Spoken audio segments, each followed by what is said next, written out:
She didn't have much, just half a sandwich, a chipped coffee mug, and tired feet that had walked 1,000 unpaid miles.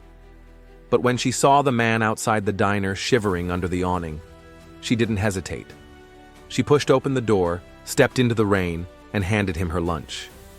At that moment, she had no idea. That soggy sandwich was going to rewrite her life. Because the man she thought was homeless, he was watching her, not just as a stranger, but as someone with the power to change everything. In today's story, you'll witness a chance encounter that started with kindness and led to a shocking reveal.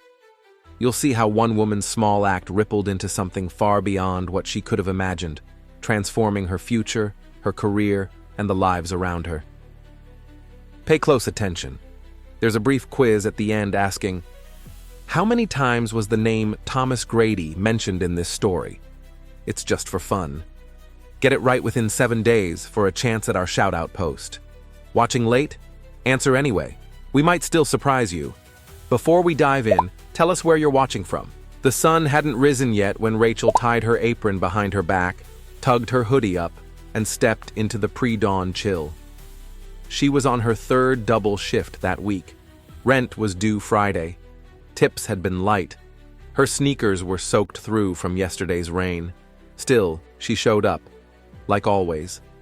Her diner sat on the corner of a sleepy Midwestern street, the kind with cracked sidewalks, flickering street lamps, and regulars who drank black coffee like it was oxygen. It wasn't glamorous, but it was hers, for now. That morning, just as she was flipping the chairs off the tables, she saw him. Across the street, slumped under the bus shelter, soaked, still, silent. A man in a coat 2 sizes too big, a hoodie drawn low over his face. Rachel paused. She didn't recognize him, and that made her nervous.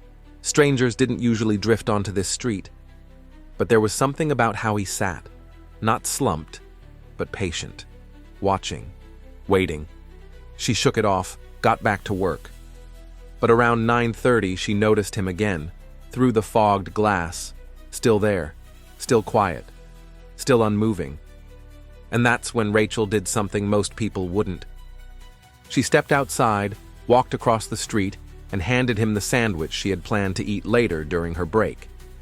It was nothing fancy, turkey and mustard on rye, but her eyes met his for just a moment. He didn't say thank you. He just nodded. And she walked back inside, never expecting to see him again. What she didn't know was that he had been inside the diner before, many times, but not as a drifter, as a customer, as a mystery man with a black card, as the silent observer who always left without fanfare, because that man was Thomas Grady, CEO of one of the largest real estate investment firms in the state, worth over $400 million. But no one knew it, because Thomas had a habit of testing people when they weren't looking. And Rachel, she passed. That very night, a black SUV rolled up in front of the diner. A sharply dressed man stepped out, walked up to the counter, and asked for Rachel by name. The diner went quiet. She wiped her hands nervously, stepped out from the kitchen. "Can I help you?" she asked. The man handed her a letter, thick, sealed, embossed.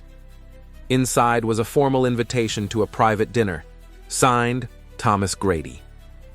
Rachel thought it was a scam, until she was picked up the next evening by a private driver and seated at a table overlooking the city skyline. Across from her sat the same man from the sidewalk, but he wasn't wet anymore, or cold, or anonymous. He was composed, polished, powerful, and he remembered everything. He explained how he had grown up on the streets himself, how he'd built his empire from nothing, and how he occasionally went undercover to see if people would treat him with dignity, even when they thought he was no one. Very few passed that test, but Rachel did, without knowing it was a test at all. That night, he offered her a job, not a waitress gig, a full tuition scholarship to business school, plus a role in his company's leadership program. She thought it was a joke. But 2 years later, Rachel opened her first restaurant. Then a second. Then a third. Today, she employs 42 people, and every new hire hears her story on day one. Because Rachel never forgot what it felt like to hand over your last meal to someone who might need it more. And she never stopped believing in the idea that kindness, real kindness, could change everything. But belief, no matter how noble, doesn't always protect you from betrayal. It was a Thursday morning, storm rolling in, wind slapping against the front windows, when Rachel sat across from the regional bank manager. He wore a tie far too tight for comfort and kept clearing his throat like the truth tasted bad. "I'm sorry," he said, finally meeting her eyes. "The expansion loan. It's been declined." Rachel didn't move, didn't blink. Her fingers stayed wrapped around her coffee mug, even as her knuckles turned white. "You said everything was approved," she whispered. "I know, it was. But a new risk analysis came in. There were adjustments." She didn't need a translation. She'd seen the signs. New regulations, corporate consolidation, big franchises inching closer, stealing talent, swallowing suppliers. It wasn't about her numbers. It was about leverage. And she didn't have enough. Rachel forced a nod and stood, still silent, still composed. But her gut twisted like something sacred had been quietly revoked. Back at the flagship diner, things weren't much better. The cook had walked out 2 days earlier over a scheduling dispute. One of the dishwashers kept showing up high, and a vendor had shorted her produce delivery again. Rachel stared at the stack of receipts in her office, the unpaid invoices, the margin projections she could no longer fudge. Then she looked at the wall. A photo of the opening day at Rachel's table, the first location.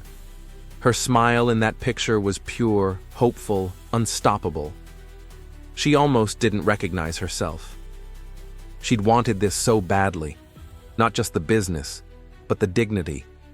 A place where the staff was seen, not used. Where no one was disposable.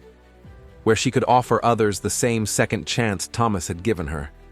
But what Thomas hadn't warned her about was how kindness often wasn't scalable. That night, she called him. It had been months since they'd spoken, not out of coldness, just the natural drift of time and distance. But as his voice came through the line, calm and familiar, she felt that flicker of safety she hadn't felt in weeks. "Rachel," he said, "didn't expect to hear from you." "I need advice," she replied, then hesitated. "Actually, I need help." She told him about the denied loan, the labor issues, the creeping pressure from chains with deeper pockets and fewer ethics. He listened, quietly, patiently. When she finished, there was a pause. Then, "You need to let some of the weight go," he said. "You're trying to carry it all, the idealism, the structure, the culture. It's too much. You can't run 3 stores like a family anymore. You have to scale like a business." Rachel exhaled through her nose. So what? Fire people? Cut benefits? Start penalizing overtime like everyone else?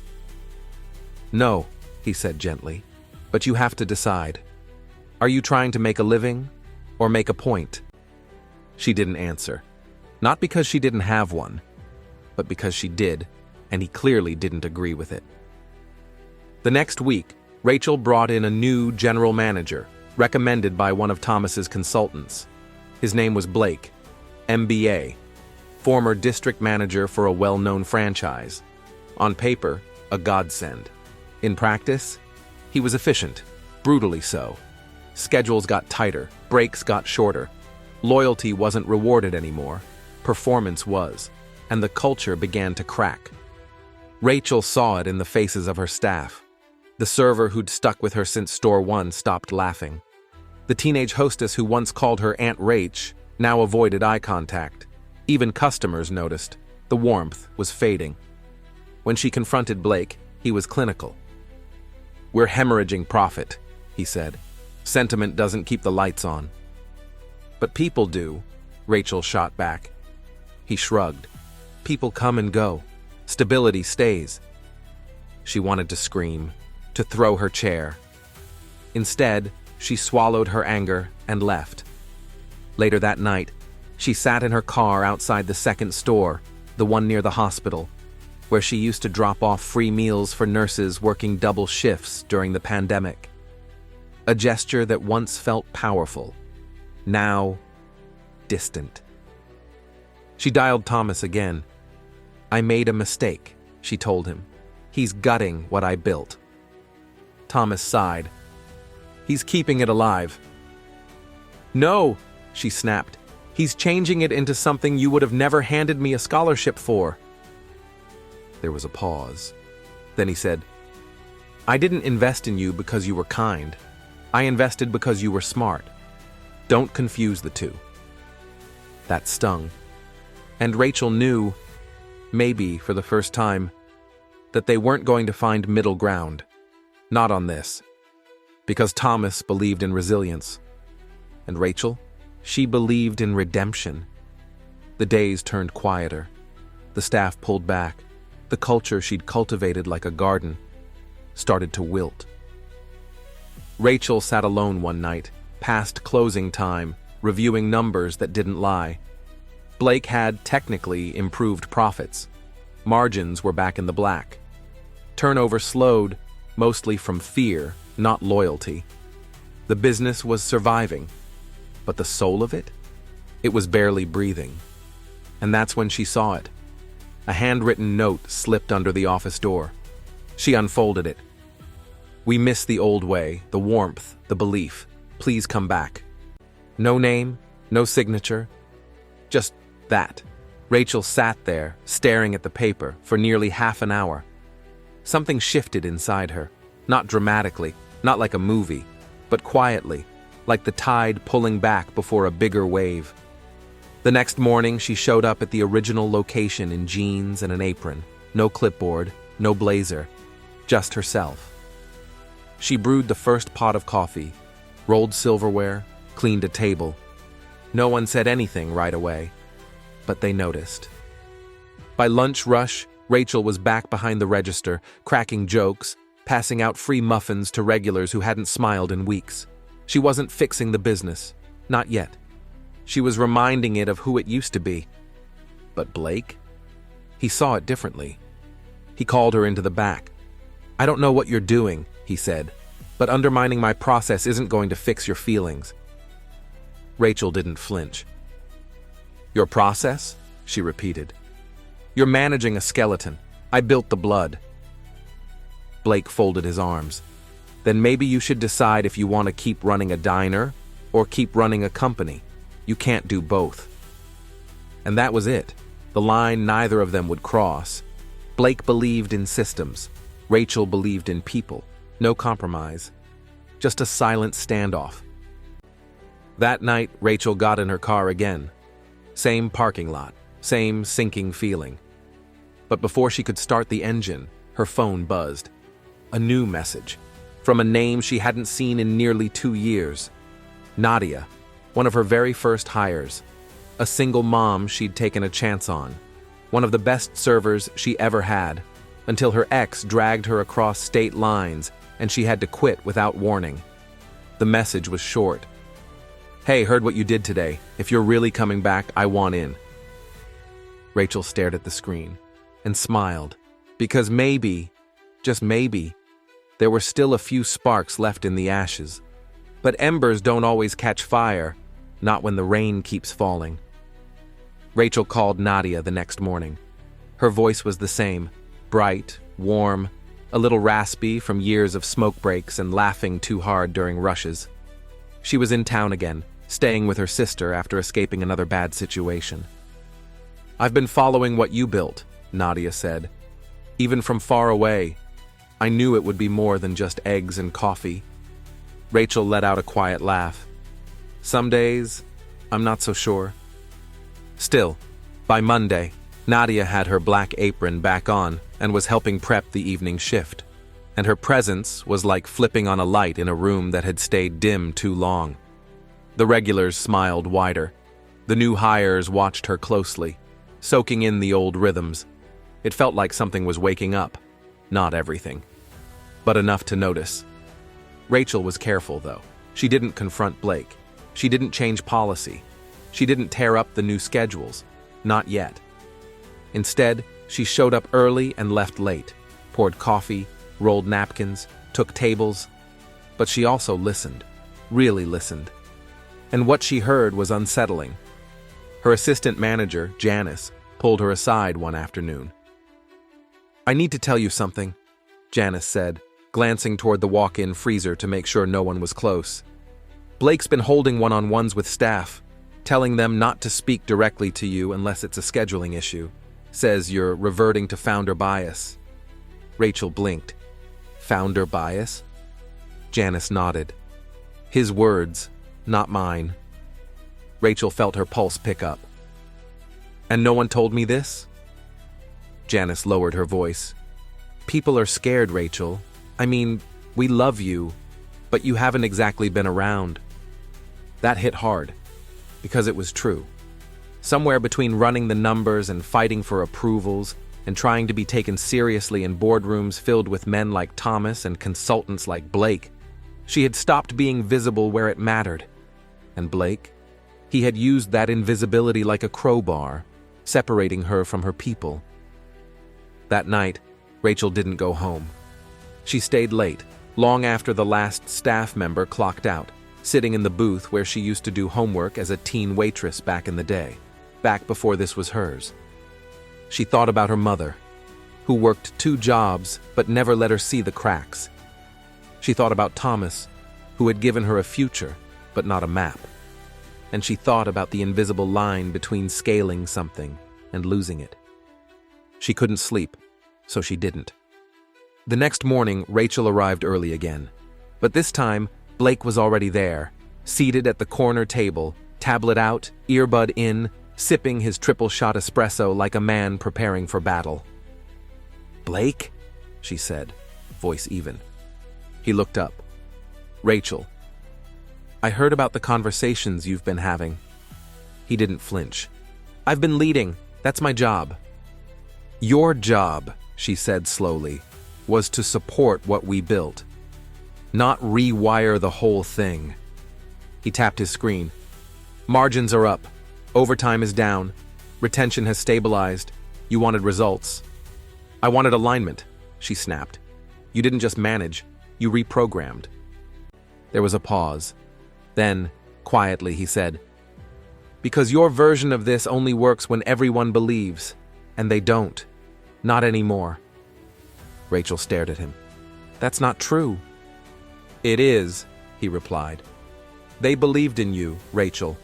But while you were gone, they started believing in paychecks and boundaries and systems that didn't shift based on how stressed you were that week." That one landed. Hard.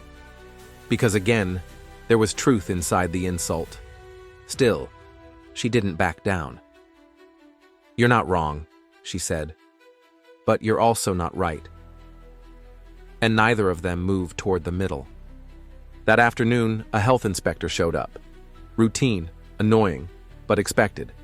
What wasn't expected was the mark against them for improperly stored dairy in the walk-in fridge. Rachel reviewed the camera footage herself. She saw it happen. A rushed prep cook, a half-empty delivery, a 12-minute delay getting things into refrigeration. It was an honest mistake, the kind that used to earn a warning and a teaching moment. But under Blake's new compliance-first policy, the staffer was written up. 3 strikes, and you're out. That was the rule now. Rachel stood over the report, pen in hand, unable to sign it. Nadia found her there. "You okay?" she asked gently. Rachel didn't look up. "I don't know who I'm becoming in my own restaurant." "Then maybe it's time to remind them." Rachel nodded slowly. But it wasn't that simple. Later that week, Thomas called her out of the blue. "I heard about the inspection," he said. "Small issue. Handled," she replied. He hesitated.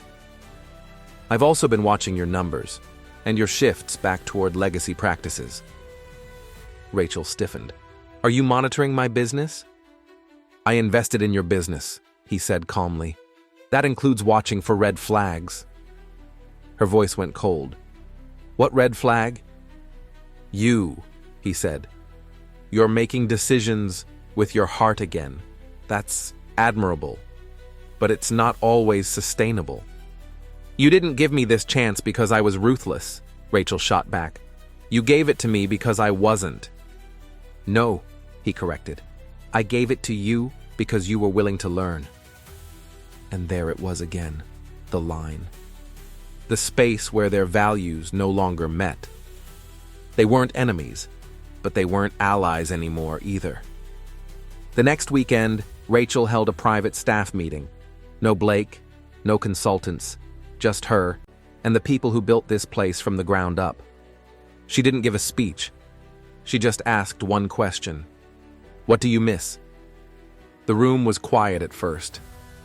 Then someone, the new busboy, barely 18, said, The music. You used to play records in the morning before the customers came. Someone else added, You used to write us little notes on the schedule board, reminders we mattered. Another, You used to sit with us after close and eat the messed up pancakes. By the end of it, they weren't crying, but the silence afterward said enough. Rachel looked around the room. I can't promise things will go back exactly how they were, she said, but I can promise they won't keep going the way they are. That wasn't a rallying cry. It was a warning to everyone. The twist didn't come with fireworks or a dramatic walkout. It came quietly, on a Tuesday during lunch shift, when a man in a gray suit walked in and asked to speak with Blake. They stepped outside for 20 minutes. No one knew what was said, but when Blake returned, he didn't go to his usual table. He went to the back, packed his things, and walked out. No speech, no paperwork, just gone. Rachel found out later that the man in the suit was from the parent investment firm. Someone Thomas had quietly sent, someone with oversight. But here's the strange part. Thomas never called her, never explained it, never followed up, never asked if she wanted Blake gone. It just happened. And that silence? It wasn't kindness. It wasn't surrender. It was a message, one she couldn't yet decode. Some people build businesses with money. Rachel built hers with memory. With every dish she served, she was trying to serve the version of herself that once stood outside in the rain, hungry, unseen, but still willing to give. But what no one ever tells you is this: even kindness has limits. Not because it runs out, but because the world keeps testing whether it's real. If this story moved you, comment where you're watching from and answer the quiz at the end. Get it right within 7 days for a chance at our shoutout post. Watching late? Answer anyway. We might still surprise you. And if you love this kind of emotional story, the next one is already waiting for you. Click the video that will show on your screen soon. We'll meet you there. Quiz. How many times was the name Thomas Grady mentioned in this story?